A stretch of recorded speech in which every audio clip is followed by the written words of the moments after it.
Because you can say whatever you want, but you're not going to effectively replace the narrative unless you tell something that sings. When you open your mouth to say, you know what, our story's better, you can't then fail to tell it well.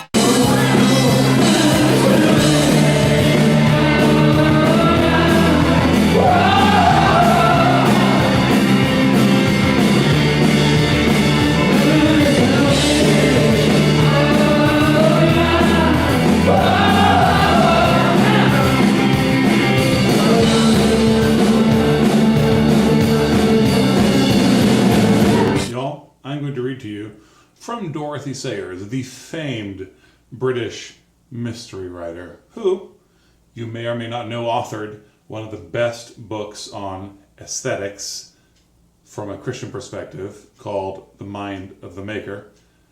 And she also translated from the antique French the Song of Roland. From her introduction to that volume, I read to you now. So he, Roland, rides out into that new-washed world of clear sun and glittering color, which we call the Middle Age, as though it were middle-aged, but which is perhaps a better right than the blown summer of the Renaissance to be called the Age of Rebirth. It is a world full of blood and grief and death and naked brutality, but also of frank emotions, innocent simplicities, and abounding self-confidence. A world with which we have so utterly lost touch that we have fallen into using the words feudal and medieval as mere epithets for outer darkness. Anyone who sees gleams of brightness in that world is accused of romantic nostalgia for a golden age which never existed. But the figure of Roland stands there to give us the lie. He is the young age as that age saw itself. Compared with him, the space adventurers and glamour boys of our times, no less than the hardened toughs of Renaissance epic, seem to have been born middle-aged. So according to Sayers, the medieval world was abounding in self-confidence. And it is true. You can tell just by talking to the people who lived it. But our age is old and insecure and sad and suicidal.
Gnawing toothlessly with our gums on all that is left of our lives. The next time you are enjoying Don Quixote, please remember that it is that book, that piece of thinking, and others similar, that inaugurated the age of the death of the West.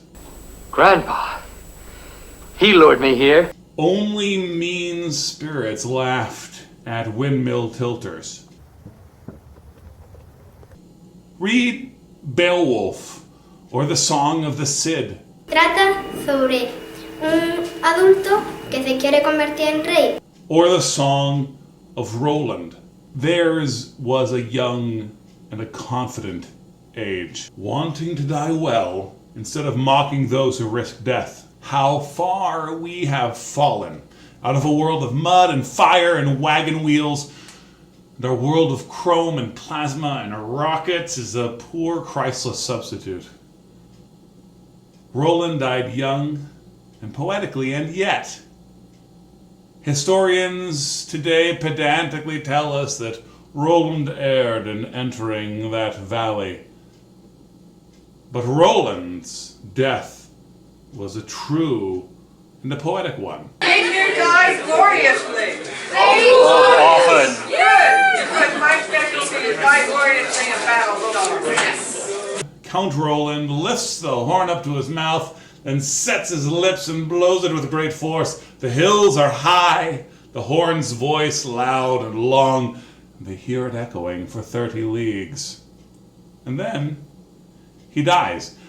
Such a death that songs are sung of.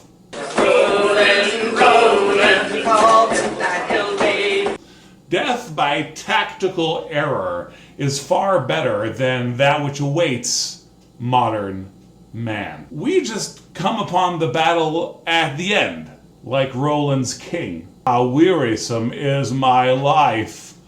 He weeps and pulls at his white beard. Thus ends the poem which Toraldus declines. May we, brothers, all grow fabulous Frankish mustaches. May we all drink the blood and eat the body of Christ. May we all pick up our war hammers and our battle axes. We may be middle-aged, but by God's grace, our hands will not forget their old skills. Blessed be Jehovah, my rock, who teaches my hands to war and my fingers to fight, my loving kindness and my fortress, my high tower and my deliverer, my shield and he in whom I take refuge, who subdues my people under me. Jehovah, what is man that thou takest knowledge of him, or the son of man that thou makest account of him? Man is like to vanity. His days are as a shadow that pass away. Bow thy heavens, O Jehovah, and come down. Touch the mountains, and they shall smoke.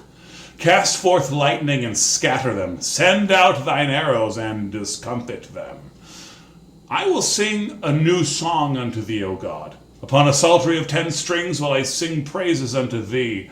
When our sons shall be as plants grown up in their youth, and our daughters as cornerstones hewn after the fashion of a palace, when our garners are full, affording all manner of store, and our sheep bring forth thousands, and our sheep bring forth thousands and 10,000s in our fields, when our oxen are well laden, when our oxen are well laden, when there is no breaking in and no going forth and no outcry in the streets, happy is the people that is in such a case. Yea, happy is the people whose God is Jehovah. Man is nothing, only a vanity.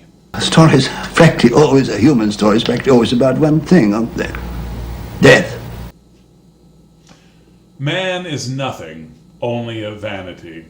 And yet it matters that our God bends his heaven down to us. Freedom hangs like heaven over everyone. Builds our daughters up to be like a brick house and gives us sheep by the thousands and the tens of thousands. Man is vanity, but God gives us meaning, and we can say that happy is the people whose God is Jehovah. That is a real thing. Happy is the people. Let the haters hate. Let them write their Don Quixotes and Lázaro de Tormes and Candide. Because of them, because of those people and their children, the priests of the Guarani are scattered and the people are a memory. Because of them, our people on the Piedmont and on St. Bartholomew's Day were slain. Because of them, we opened the dark satanic mills and killed sex.